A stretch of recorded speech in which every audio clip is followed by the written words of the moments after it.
አሜሪካ ላይ ኤቲኤም እንዴት እንደምንጠቀም ዛሬ ላሳያችሁ። እዚህ ከመጣው አንዴ ነው መሰለኝ ማስታወስ ኤቲኤም የተጠቀምኩት። መጀመሪያ ምንድነው የምናደርገው? ጎግል ላይ እንገባና ጎግል ማፕ ላይ ማለት ነው ኒር ኤቲኤም ብለን ኤቲኤም ያለበትን እናደርጋለን እንፈልጋለን ማለት ነው። ሰልፍ አለው ማለት ነው። እሱ ላይ ለመሰቃየት ሰበብ አድርጌ እሄዳለሁ። ለነገሩ የኔ ነው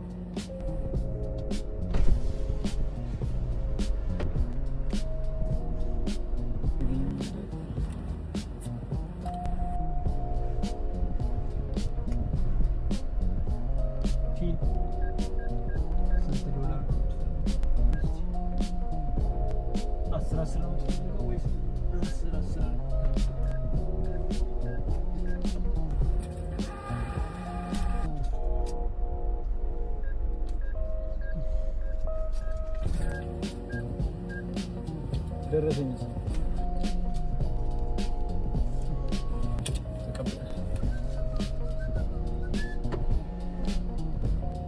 ኢትዮጵያ በሳምንት 3 ነበር